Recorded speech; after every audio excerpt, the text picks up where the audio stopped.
This is Operation Save Conor McGregor's career. I understand there are some people out there right now that might not be the biggest fans of Conor McGregor. However, my view count is not one of those people. It's a huge fan of Conor McGregor, and it would really appreciate it if Conor McGregor continued his fighting career. And I believe Conor McGregor is going to continue his fighting career because he said so. He wants to get back in there. And I know a lot of people are going to be saying, oh, he's got so much money in the bank. Why would he continue? He's just lost 2 in a row. Conor McGregor is a purely ego-driven man. That's very, very clear. It's not really about the money anymore. There are many other ways Conor McGregor could make money. He could do sponsorships non-stop. He could be in adverts non-stop. He wants to fight. He's ego-driven. That is not a bad thing, especially for my view count anyway. Conor McGregor will be continuing his career in his own words. So who should he take on? I think there's 3 different avenues for Conor McGregor to revive his career. One of them over this side is the money tree, the money route of success for Conor McGregor over here on the left side. A little bit longer.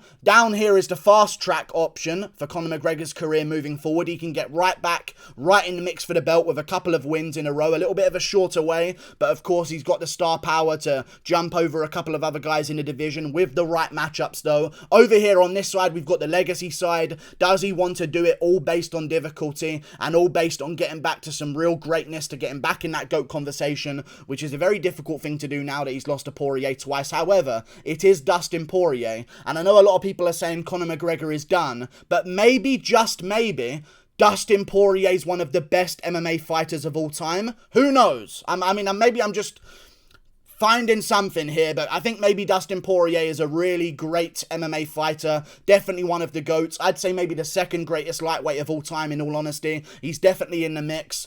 I believe Conor McGregor is going to fight moving forward. So what does he do? Let's start with the money tree over here. This is all about money, nothing really about legacy, but it may end in legacy, but the route to get towards legacy at the end of it down here is not the same as the routes in the legacy tree, which is going to be a lot more difficult. But the money side of things, does Conor McGregor want some nice winnable matchups that are going to get him a lot of money? I think he might go down this avenue, and it starts with a man named Nate Diaz. The trilogy is definitely something that can happen. Let's get this one out of the way first of all. None of them really have the same names on there too often, but Nate Diaz, let's get it out of the way. I know a lot of people think this will be the next move for Conor McGregor. I think this is an avenue of the money tree because, in all honesty, if Conor McGregor wants real respect returning, this is going to hurt some Diaz fans.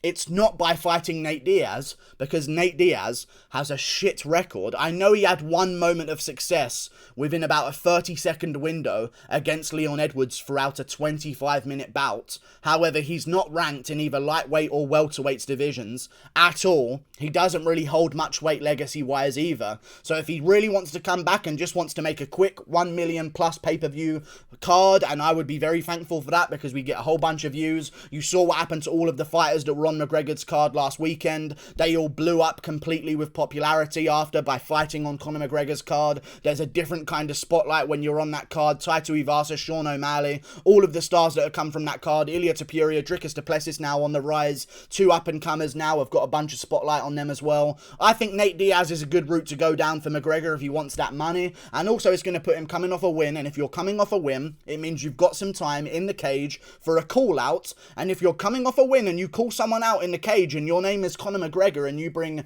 millions and millions and millions of dollars every single time you fight, people say yes, okay? Maybe not when you're coming off a loss and not when you're low down the rankings and it doesn't really do much for them. Maybe they want a belt more than they want the money. Depends where their priorities are. But if McGregor goes out there and beats Nate Diaz in a trilogy, he's going to have call-out power. After that fight, if he wants to go down the money route, in my opinion, Nate Diaz will not cut down to 155 to fight Conor McGregor. So if he does fight Nate Diaz, it will be at 170. And I think it will open up a bit of a 170-esque move for Conor McGregor where he can go down the avenue of the 170-pound division because arguably he's already become the champion of the 155-pound division. So what more is he really... If he takes the belt back at 155 pounds, fair enough, he could redeem himself against Dustin Poirier, but what does it really add to his legacy? Let's move on. After Nate Diaz, if he beats Nate Diaz in the 170-pound division, definitely the next move for Conor McGregor would be a man by the name of Jorge Masvidal. Now, this will involve Masvidal fighting in the meantime and maybe coming off a win, maybe against Gilbert Burns, maybe against Leon Edwards, maybe even against Wonderboy, who knows, in the welterweight division. This will require Jorge Masvidal, while Conor McGregor fights Nate Diaz at the end of the year, maybe in December, who knows, maybe January next year. This will require Jorge Masvidal to get a win in the meantime, get back in the top 5 of the welterweight division, because he's still close in the top 5. I think he's just floating outside of it right now, and if he beats one opponent, he's probably going to jump right back into that number 5 spot, number 4 spot of the welterweight division. So if Conor McGregor beats Nate Diaz at 170, I can 100% see him getting on a microphone and saying, "Where's that fake-ass BMFer? I'm going to love butchering him in there, yeah?" I would really look forward to Conor McGregor calling out Jorge Masvidal on the microphone, Masvidal in the crowd, coming off a win in the top 5 of the welterweight division. And listen here.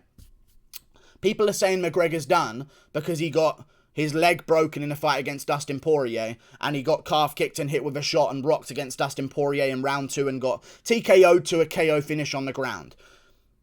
Masvidal equally might be done then, by their own logic. If they're saying that McGregor's got no more in the tank and he's completely done now that he's made money, surely Masvidal is in that same boat. If he can get one win in the welterweight division and get back into that top 5, it's actually an approachable matchup for Conor McGregor. I think that would be a great matchup maybe down the line. And then that ends with, if McGregor beats both of them in the welterweight division, it would end with a matchup of, and I'm just going to warn you before I reveal this hideous creation that I've made.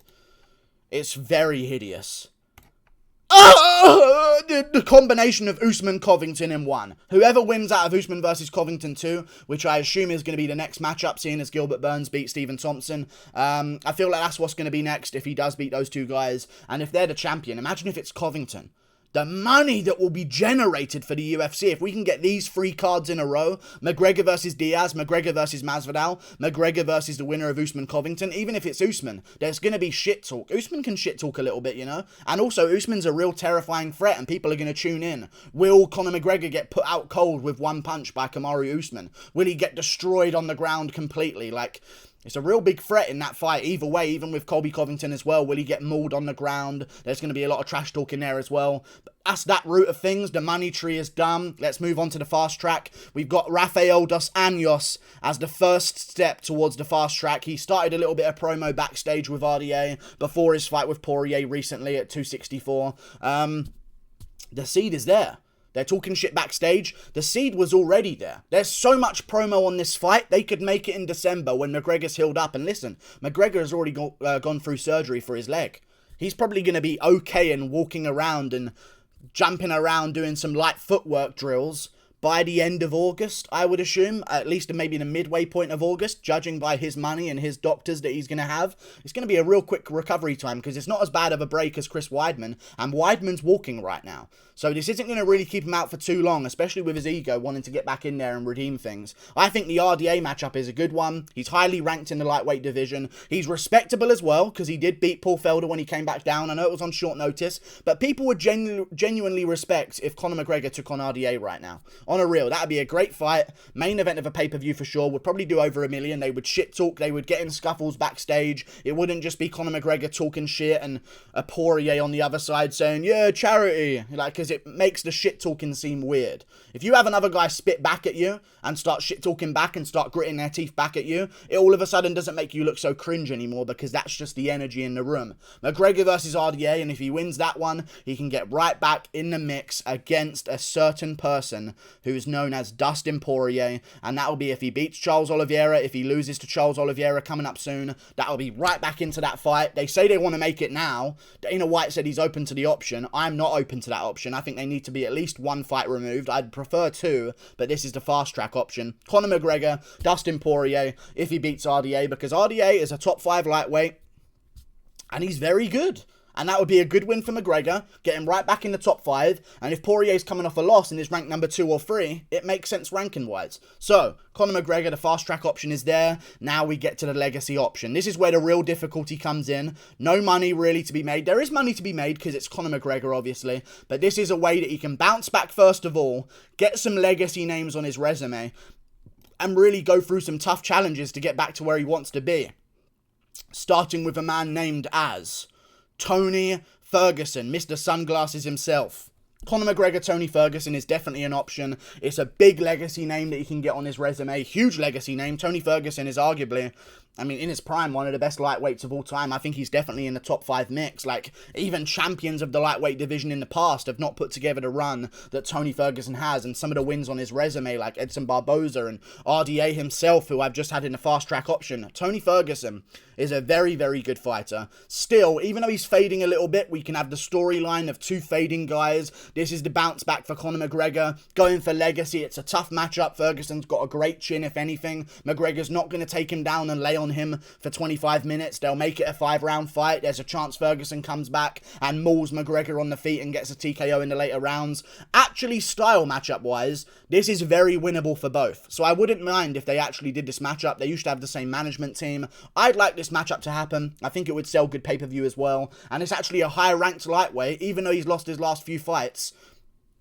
He's still a top 10 lightweight in the UFC. So this is actually a really difficult matchup for McGregor. I'd like to see him maybe go down that avenue next. Next up for McGregor, if he does beat Tony Ferguson, a matchup with the winner of Gaethje versus Chandler, which will also be happening at the end of the year. I assume it better be anyway, at least with a Fight Night main event or maybe on a pay-per-view. Gaethje versus Chandler needs to happen next.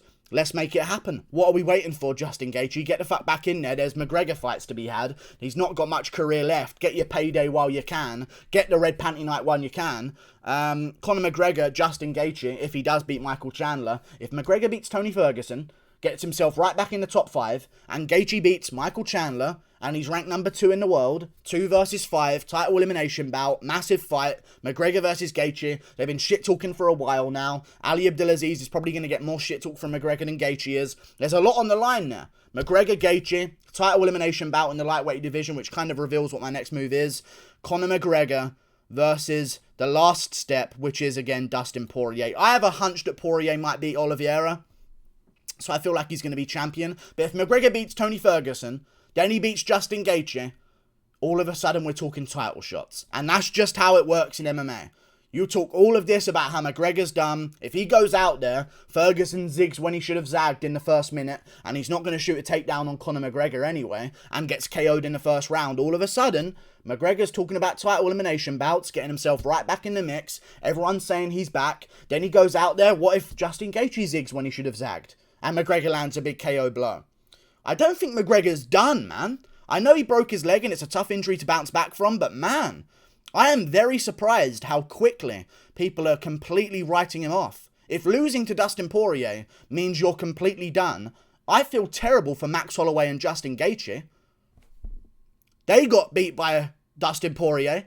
McGregor's leg snapped. I know he's probably going to get TKO'd anyway, but still. He lost to Dustin Poirier.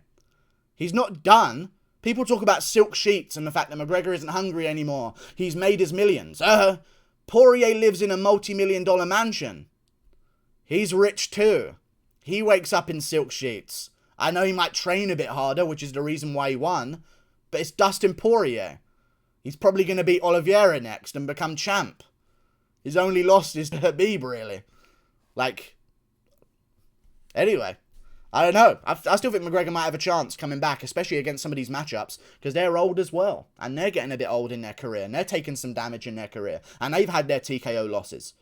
I'm looking forward to what happens next. I'm glad he's sticking around. We can add a lot of young guys on the card whenever McGregor fights, and they'll create a whole bunch of new names and storylines. Really looking forward to it. Like and subscribe. Thank you for watching. Click that button up there. See you later.